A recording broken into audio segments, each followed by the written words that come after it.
तो आइए इस क्वेश्चन को देखते हैं। अब क्वेश्चन क्या है अपने पास, on comparing the ratio a1/a2, b1/b2 and c1/c2, find out whether the lines representing the following pairs of linear equation intersect at a point, are parallel or coincident, and also check whether the equation are consistent or inconsistent। ठीक है, तो अब देखिए question क्या बोल रहा है कि हमको a1/a2, b1/b2 और c1/c2 को कंपेयर करना है और ये बताना है कि वो इंटरसेक्टिंग लाइन है, पैरेलल लाइन है या कोइंसिडेंट लाइन है। ठीक है, और उसको और भी बताना है कि कंसिस्टेंट और कि इनकंसिस्टेंट। ठीक है, तो कंसिस्टेंट और इनकंसिस्टेंट क्या होता है, जिसका सोल्यूशन मिल जाता है वो हमारा कंसिस्टेंट होता है और जिसका सोल्यूशन नहीं मिलता है वो हमारा क्या होता है, इनकंसिस्टेंट होता है। ठीक है, तो आई होप कि आपको ये क्लियर हुआ हो। ठीक है, तो अब आइए देखते हैं क्या, ये तो आपको पता होगा सिंपल, हमको इक्वेशन क्या रहता है, a1x प्लस b1y, सॉरी ये b1 है,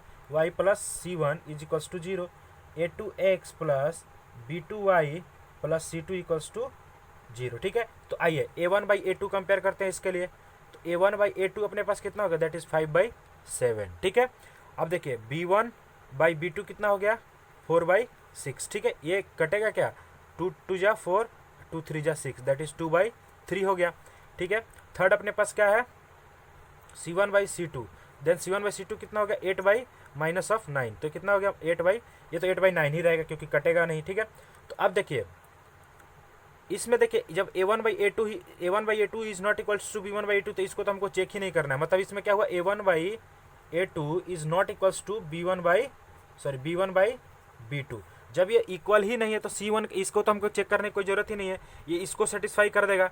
तो जब इसको सेटिस्फाई करता है तो याद है ना आपको क्या होता है, इंटरसेक्टिंग लाइन होता है इसका। ठीक है, ये इस कंडीशन का इंटरसेक्टिंग लाइन होता है और क्या वो क्या होता है, कंसिस्टेंट भी होता है। ठीक है, तो इस वाले का क्या हुआ, ये इक्वेशन आपका क्या है, इंटरसेक्टिंग लाइन है,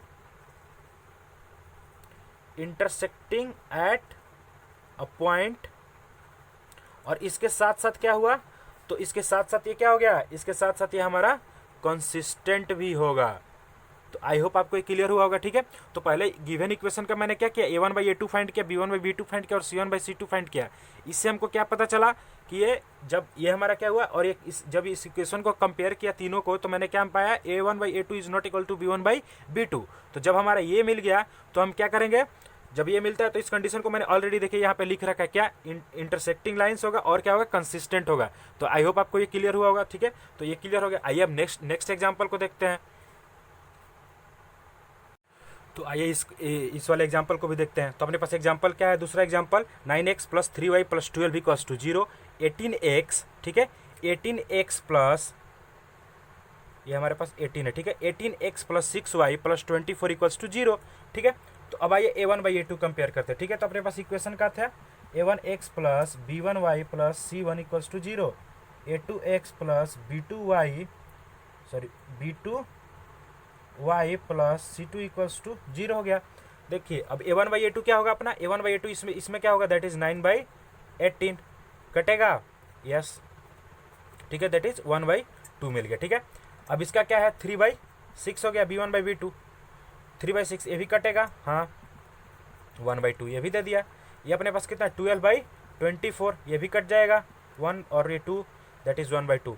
अब देखिए देखिए ये a1/a2, b1/b2 और c1/c2 तीनों क्या हो रहा है, आपस में इक्वल हो जा रहा है। That is a1/a2 is equals to b1/b2 is equals to c1/c2। ये तीनों क्या आ रहा है, इक्वल हो रहा है। जब तीनों इक्वल हो गया तो हमारे ये सेकंड कंडीशन को सेटिस्फाई करेगा। तो अपना सेकंड कंडीशन क्या है, ये देखिए, तो क्या हो गया, ये कोइंसिडेंट हो गया। ठीक है, कोइंसिडेंट हो गया तो क्या बोलेंगे, इसको लिख देंगे पहले, इसका पहला पॉइंट क्या हो गया, कोइंसिडेंट हो गया। ठीक है, जब ये कोइंसिडेंट होता है उसके साथ साथ क्या होता है, कंसिस्टेंट भी होता है, कंसिस्टेंट। ठीक है, तो कंसिस्टेंट का क्या मतलब हुआ कि इसके पास मतलब सॉल्यूशन है। तो कोइंसिडेंट मतलब, अच्छा ये कंडीशन क्या होता है लाइन का, एक लाइन और दूसरा लाइन भी इसी पर होकर के जाता है, मतलब दोनों एक दूसरे पे क्या करता है, लाई कर जाता है। तो दोनों लाइन एक ही पे, तो इसके पास क्या होता है, मेनी सॉल्यूशन होता है, मतलब ये एक से ज़्यादा बार एक दूसरे को कट करता है, इसलिए इसका क्या होता है, मेनी सॉल्यूशंस इसके पास होता है। ठीक है, तो आई होप आपको ये समझ में आ रहा होगा। ठीक है, तो ये एक एग्जाम्पल इसका हो गया और एक इसका हो गया। अब एक इसका भी एग्जाम्पल देख लेते हैं। ठीक है, ताकि तीनों क्लियर हो आपको। ठीक है, तो आइए देखते हैं नेक्स्ट में उसके एग्जाम्पल भी। तो आइए इस इक्वेशन को भी देखते हैं। क्या है अपने पास equation 3x plus 2y equals to 5, ठीक है, और दूसरा क्या है 2x minus 3y equals to 7, ठीक है। तो यहाँ से भी हम निकाल लेते हैं a1 बाई a2 अपना कितना हो गया, और b1 बाई b2 कितना हो गया, और c1 बाई c2 कितना हो गया, ठीक है। ये तीनों फाइंड करते हैं। तो a1 बाई a2 कितना हो गया, that is 3/2 is equals to, ये तो नहीं कटेगा तो इतना ही रहेगा, ठीक है। और ये कितना हो गया 2/-3, ठीक है। और ये कितना हो गया, ये देखिए इसको क्या करता हूँ मैं, इस साइड ला देता हूँ ताकि इससे कंपेयर करने में ईजी रहेगा। That is 3x plus 2y minus 5 equals to 0, और इसको भी कितना हो गया 2x minus 3y minus 7 equals to 0। तो कितना हो गया माइनस ऑफ 5 माइनस 7, तो माइनस माइनस कट जाएगा, दैट इज 5/7 आ गया। तो अब देखिए क्या हुआ, जब ये अपने पास आ गया तो ये देखिए a1/a2 is not equals to b1/b2। जब ये कंडीशन सेटिस्फाई होती है इसको तो हम देखेंगे ही नहीं। तो कितना हो गया अपने पास a1/a2 is not equals to b1/b2। तो ये क्या हो गया, इसका फर्स्ट कंडीशन क्या होता है, इंटरसेक्टिंग लाइंस, और सेकंड क्या होता है, जब इंटरसेक्टिंग लाइन है तो एक जगह इस वाले कंडीशन में एग्जैक्टली वन सॉल्यूशन होता है, ठीक है। तो ये क्या हो गया, कंसिस्टेंट भी होगा अपने पास, कंसिस्टेंट भी हो गया, ठीक है। तो आई होप कि ये सारे क्वेश्चन आपको समझ में आए हो। Thank you so much and thanks for watching. Please subscribe the channel and share, अपने दोस्तों में शेयर भी कीजिए। Thank you so much. तो आइए इसको भी देखते हैं, ठीक है। अपने पास इक्वेशन क्या है, 6x minus 3y plus 10 equals to 0, 2x minus y plus 9 equals to 0, ठीक है। तो इसके लिए भी हम लिख लेते हैं a1/a2, b1/b2 एंड c1/c2 निकालते हैं, ठीक है। तो a1/a2 कितना हो गया अपना, ये इस वाले इक्वेशन से कंपेयर करेंगे तो ये कितना दे दिया हमको, ये दे दिया 6/2, ठीक है। कटेगा हाँ 1 टाइम्स में और ये 3 टाइम्स में, दैट इज 3 हो गया। फिर इसको देख लेते हैं, तो ये हमारा कितना हो गया minus of 3 upon -1, minus minus cut जाएगा, ये भी हमको कितना दे दिया 3 दे दिया। इसको देखते हैं, दैट इज कितना हो गया 10/9, ठीक है। ये तो नहीं कटेगा तो ये एज इट इज रह गया। अब देखिए a1/a2 is equals to b1/b2 but not equals to c1/c2। तो इक्वेशन क्या आया, a1/a2 is not equals to b1/b2, sorry ये तो इक्वल टू है, a1/a2 equals to b1/b2 equal to है, बट c1/c2 इक्वल टू नहीं है। तो ये किस कंडीशन को सेटिस्फाई कर रहा है, थर्ड वाले को, दैट इज। तो इसका क्या मतलब हुआ, लाइन जो होंगे क्या होगा आपस में पैरेलल लाइन होंगे, ठीक है।